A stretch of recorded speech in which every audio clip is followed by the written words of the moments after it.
Alis kami yun guys, pumunta kami ng bangko dahil may nag-scam, may gumamit sa bank account ko. Pero kinansel na namin guys, nawagan namin yung bangko, kukunin ko muna yung bagong ATM card ko, na debit card.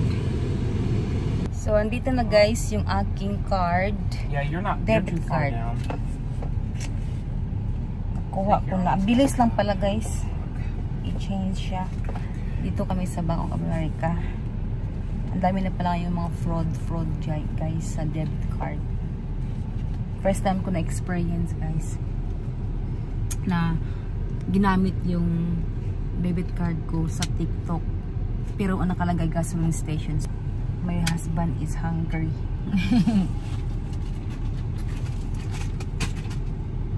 Punta tayo sa ano. We're going to Maverick to buy some steak burrito.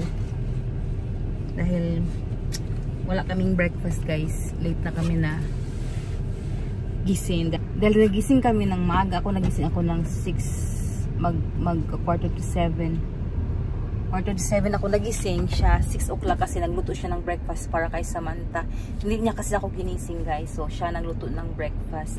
Tapos after that, bumalik kami ng tulog. Tapos nagising kami mga 9. So nag-drop by muna kami guys dito sa Mavericks. So bumili ang asawa ko guys ng burrito steak with potatoes inside. So yun yung burrito ko. Ayan guys, Maverick.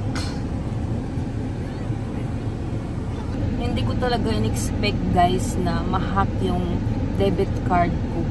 Hindi ko alam kung bakit kasi hindi naman ako pumunta ng California, ganyan. So, sabi ng asawa ko, ganyan talaga kasi na-hack din pala yung ano niya, yung debit card niya 3 times. So, pero hindi naman, tinawagan namin yung bank namin tapos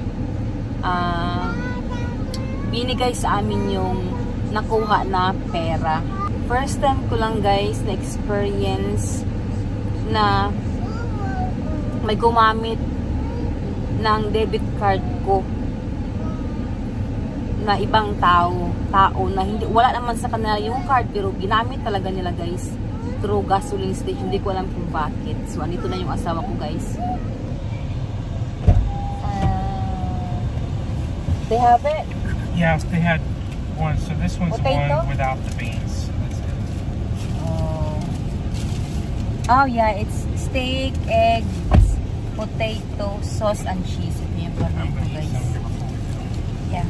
What about this baby boy? I think I'm gonna go out the back. I'll give him some food. Oh.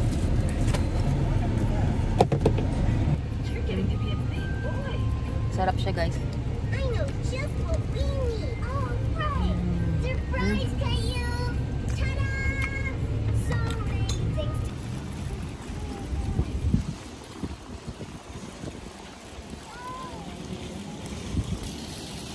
So, kakatapos lang namin mag-grocery guys sa Costco. Naka-gastos kami naka-spend kami ng 375. So, ito lang guys. Hi, Soya! Hi, Soya!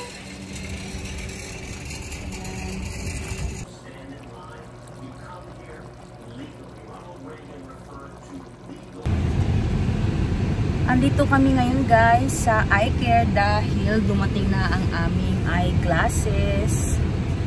Yung sa akin at saka yung sa asawa ko guys. So, i-pick upin namin. Kailangan namin na pupunta sa loob dahil try namin yung eyeglasses kung okay ba yung prescription eyeglass.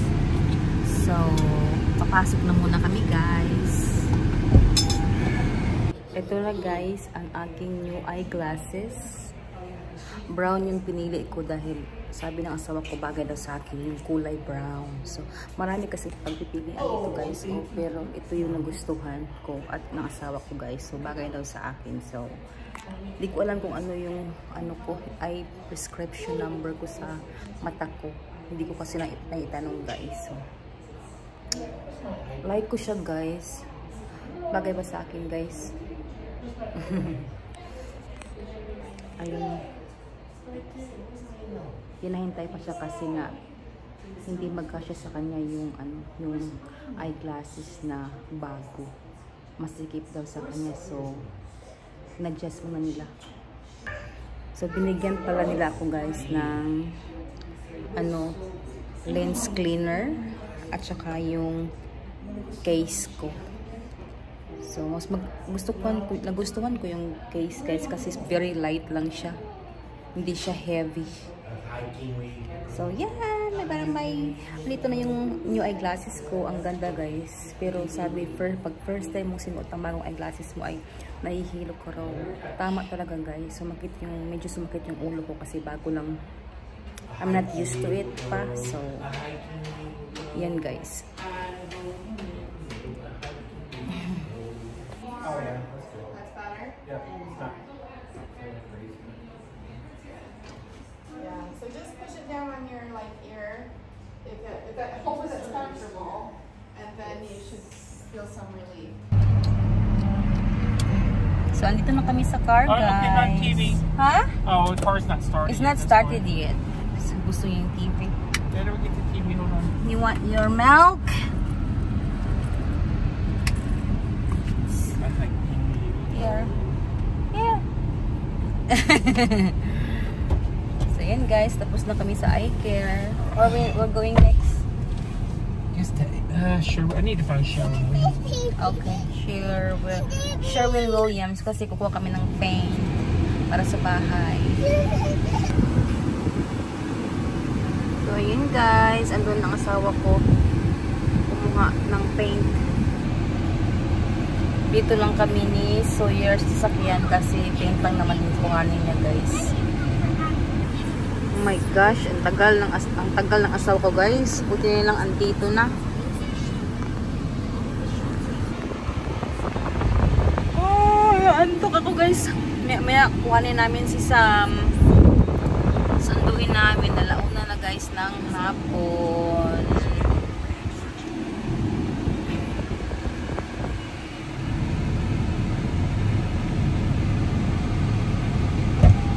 Why it take so long? Because they have to make it. He's matching it up and drying it and all that stuff. You think it's gonna be that paint? Well, he put it next to the little piece I cut out of the wall. I couldn't even tell the difference. Ah, okay. So it's like it.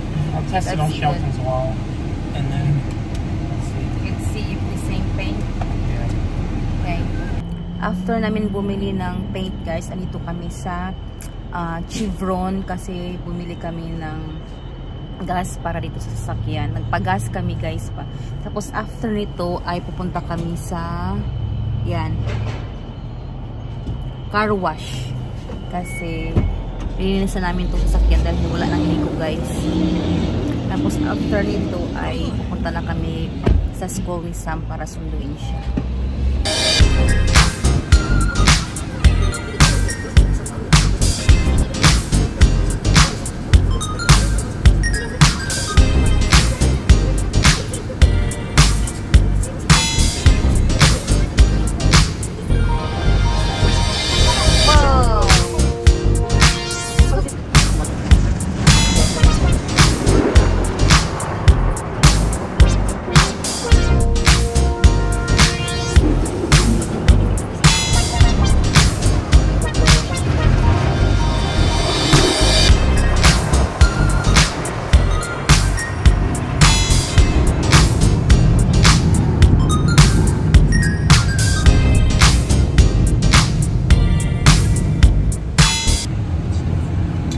Tapos na kami mag-car wash ng sasakyan guys. So, pupunta na kami sa school ni Sam kasi 1:30 na.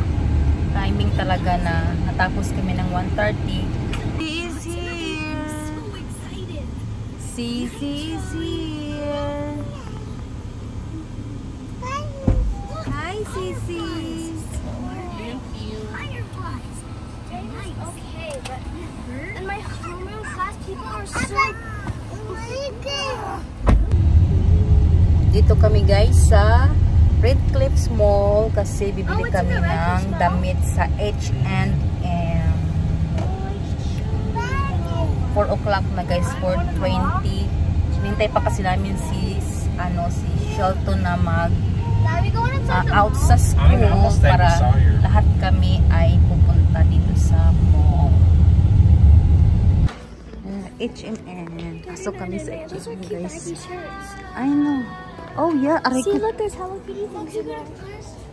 No, we have to go in the H&M first. Shopping kami sa loob guys.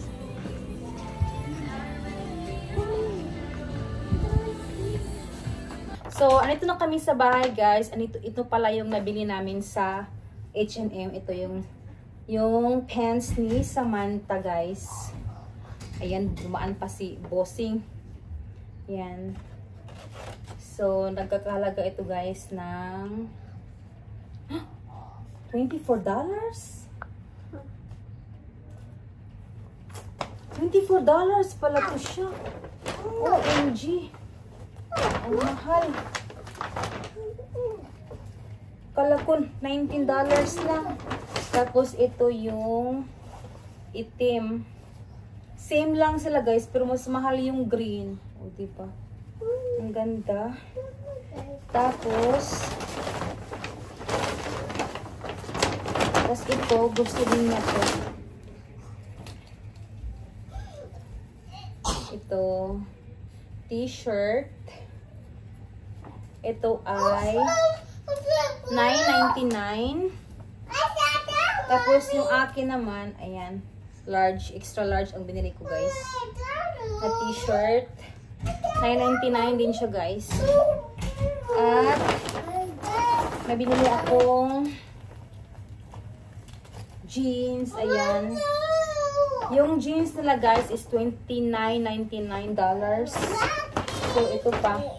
4 ang binili ko guys.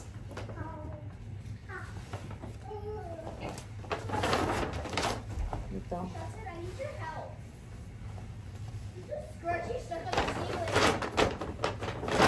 At saka yung kay Sam naman, ayan.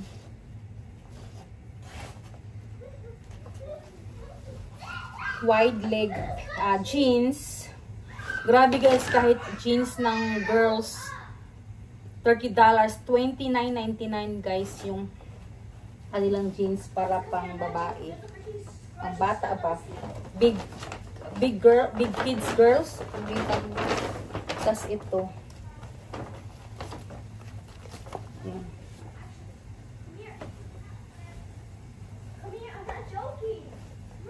Yung sa akin. So, yun lang guys ang nabili namin sa H&M. Puro jeans lang kasi yung mga jeans ko ay masakip na sa akin, hindi na talaga magkasya. So, hanggang dito na lang yung video ko guys kasi umiyak na si Sawyer. Pinaiyak na naman ng mga kapatid niya. Bye guys! Thank you for watching! Mwah!